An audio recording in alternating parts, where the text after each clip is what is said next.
اچھا اس میں آگے اب وہ چیپٹر آ رہا ہے جس میں ابلیس کا اور ہمارے ابا حضور آدم علیہ السلام کا میچ پڑھنا ہے. یہ ذرا سنیے گا.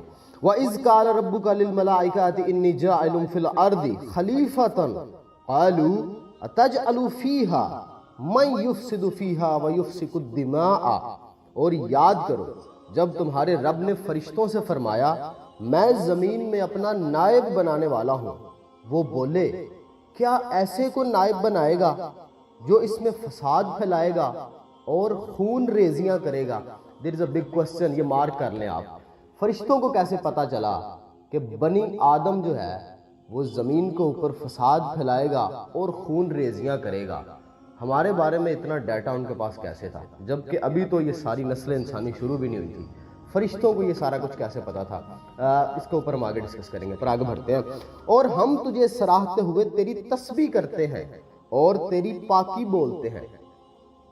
فرمایا مجھے معلوم ہے جو تم نہیں جانتے. اب اس سے آگے ہے وَعَالَمَ الْآدَمَ الْأَسْمَاءَ كُلَّهَا.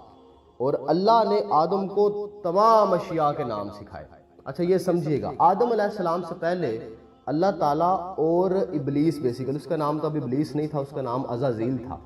ابلیس یعنی کہ عزازیل اور خدا کے درمیان بڑا مزے کا ریلیشن تھا، بڑی سٹرونگ بانڈنگ تھی ان کی آپس میں. اللہ نے بڑے لاڈ پیار سے اسے رکھا ہوا تھا. 6 آسمانوں کے اوپر وہ رہا، وہ بڑا مشہور تھا. کہیں وہ عابد کے نام سے مشہور تھا، کہیں وہ زاہد کے نام سے مشہور تھا، کہیں وہ والی کے نام سے مشہور تھا، کہیں وہ تقی کے نام سے مشہور تھا، کہیں وہ قبازیل کے نام سے مشہور تھا، کہیں وہ استاد الملائکہ عزازیل کے نام سے مشہور تھا. فرشتوں کا استاد رہا ہے، مقربین میں سے وہ رہا ہے. پھر وہ فائنانس منسٹر رہا ہے جنت کا، 40,000 سال تک وہ جنت کا خزانچی رہا ہے اکارڈنگ ٹو اوتھینٹک بکس. وہ بڑا زبردست اس کا تعلق تھا. اب آپ نے تھوڑا سا لاجیکلی دیکھنا ہے کہ اتنا مضبوط تعلق درمیان میں آدم کا آنا ایسے تھا جیسے محبوب اور محبت کرنے والے کے درمیان رقیب آ جاتا ہے اور محبوب کا سارا جھکاؤ جو ہے وہ رقیب کی طرف ہو جاتا ہے. آپ نے ذرا اسے ایسے سمجھ لیں. آدم علیہ السلام آئے، اللہ تعالیٰ نے کہا کہ اسے سجدہ کرو آدم کو. اس نے کہا یا اللہ کیوں سجدہ کروں میں؟ وہ پوری سٹوری آپ کو پتہ ہے کیوں سجدہ کروں. اللہ تعالیٰ نے کہا کرو بس، میں چاہتا ہوں تم اسے سجدہ کرو. اس نے کہا میں نہیں کروں گا. اللہ نے پوچھا وجہ کیا؟ اس نے کہا میں اس سے زیادہ جانتا ہوں. وہ جو عذر پیش کیا نا اس نے کہا میں اس سے زیادہ جانتا ہوں کیونکہ وہ بڑا پرانا تھا، فرشتے اس کے مقربین میں سے وہ رہا ہے. پھر وہ استاد الملائکہ کا ٹائٹل اس کے پاس تھا، فرشتے اس کے پاس علم و حیرت سیکھتے رہے تھے، تو یہ ساری چیزیں اس کے پاس موجود. اس نے کہا جی میں اس سے زیادہ جانتا ہوں. اللہ تعالیٰ نے کہا ہاں بات تو تمہاری بڑی لاجیکل ہے کہ تم جانتے بہت زیادہ ہو، تو کیوں نہ پھر تمہارا اور اس کا میچ کروا دیں، کوئز کمپٹیشن رکھ دیتے ہیں تمہارا اور آدم کا. تو اگر یہ جیت گیا تو پھر تم سجدہ کر لینا. تمہاری بات بڑی لاجیکل ہے کہ تم زیادہ جانتے ہو، تو پھر پروو کرنا ہوگا کہ یہ تم سے زیادہ جانتا ہے، تو پھر کر لو گے. تو وہ میچ، وہ جو کمپٹیشن تھا نا وہ رکھوا دیا گیا. اب چونکہ وہ بہت زیادہ جانتا تھا، پھر کچھ چیزوں کے بارے میں اللہ نے پوچھا کہ بتاؤ یہ کیا ہے. ظاہری بات ہے پوچھا ہوگا ان کی کوالٹیز کے بارے میں بتاؤ، ان کی پراپرٹیز کے بارے میں بتاؤ، وہ سارا کچھ. وہ زندگی میں کبھی جنت میں موقع ملا تو اللہ سے ضرور کہیں گے کہ وہ میچ ہمیں دکھاؤ ایک دفعہ کہ وہ کیسا تھا ہمارے ابا جان کا میچ جو ابلیس کے ساتھ پڑا. تو جب ان دونوں کو جو ہے وہ آمنے سامنے، وہ جیسا بھی وہ سیٹ لگا ہوا تھا، یا آپ اسے کہہ سکتے ہیں کہ وہ اسٹوڈیو کیسا تھا، وہ جو کمپٹیشن ہونا تھا اس کے لیے کیا تیاریاں کی گئیں، یا کیسا وہ آڈینس تھا، وہ بڑا خوبصورت سا منظر ہوگا جب ان دونوں کا کوئز کمپٹیشن رکھا گیا ہوگا.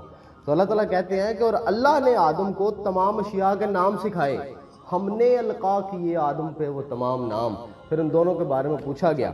پھر وہ ناموں کو نا پہلے فرشتوں سے پوچھا گیا ان چیزوں کے بارے میں کہ تم بتاؤ تمہیں پتہ ہے ان کے بارے میں. انہوں نے کہا ہمارے رب ہمیں تو نہیں پتا، صرف اتنا جتنا تو جانتا ہے. تو یہی ہے اسے آگے قرآن میں اللہ تعالیٰ فرماتے ہیں اور اللہ تعالیٰ نے آدم کو تمام اشیاء کے نام سکھائے، پھر سب اشیاء کو ملائکہ پر پیش کر کے فرمایا سچے ہو تو ان کے نام تو بتاؤ. وہ بولے پاکی ہے تجھے، ہمیں کچھ علم نہیں مگر جتنا تو نے ہمیں سکھایا. فرشتوں نے سرنڈر کر دیا. انہوں نے کہا یا اللہ ہمیں کچھ نہیں پتا یہ کیا ہے، ہمیں تو صرف اتنا ہی پتا جتنا تو نے ہمیں سکھایا ہے، اس سے زیادہ ہمیں نہیں پتا. بے شک تو ہی علم و حکمت والا ہے. فرمایا اے آدم بتا دے انہیں سب اشیاء کے نام. جب آدم نے انہیں سب کے نام بتا دیے تو فرمایا میں نہ کہتا تھا کہ میں جانتا ہوں آسمانوں اور زمین میں سب چھپی چیزیں، اور میں جانتا ہوں جو کچھ تم ظاہر کرتے ہو اور جو کچھ تم چھپاتے ہو۔ اور یاد کرو جب ہم نے فرشتوں کو حکم دیا کہ آدم کو سجدہ کرو تو سب نے سجدہ کیا سوائے ابلیس کے۔ ہارنے کے بعد بھی اس نے نہیں نہ سجدہ کیا، تو اس کا مطلب وہ اپنی کمٹمنٹ سے پھر گیا تھا۔ اگر وہ سجدہ کر دیتا تو پھر بچ جاتا۔ حالانکہ اس نے جو عذر پیش کیا اللہ نے ایکسپٹ کر لیا تھا کہ ٹھیک ہے یار تو زیادہ جانتا ہے، تجھے یہ کلیم تو نے کر دیا، تو آؤ پھر کوئز کمپٹیشن رکھ دیتے ہیں۔ منکر ہوا، غرور کیا اور کافر ہو گیا۔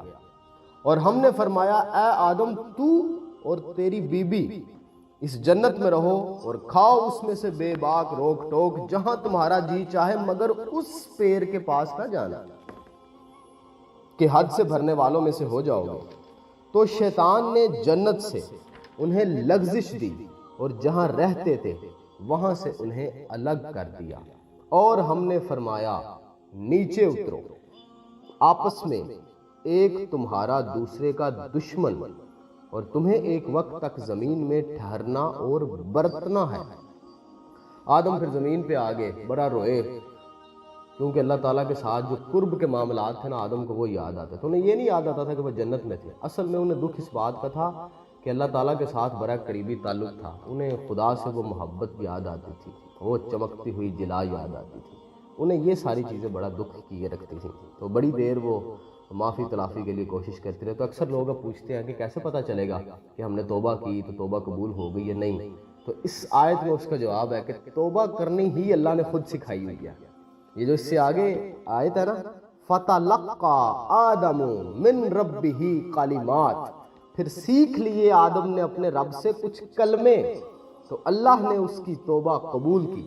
تو جو چیز سکھائی ہی اللہ رب العزت نے خود ہے کہ یار ایسے معافی مانگو پھر میں تمہیں معاف کر دوں گا، تو پھر ایسا کیسے ہو سکتا ہے؟ جس چیز کو سکھایا اس نے خود ہو وہ توبہ قبول نہ کرے؟ یہ آپ کے اس سوال کا جواب بھی تھا۔ پھر سیکھ لیا آدم نے اپنے رب سے کچھ کلمے تو اللہ نے اس کی توبہ قبول کی، بے شک وہی توبہ قبول کرنے والا نہایت مہربان ہے۔ کیا خوبصورت چیپٹر ہے۔ اس سے آگے ایک اگلا چیپٹر ہے، اب اس اگلے چیپٹر کی طرف ہم پڑھتے ہیں۔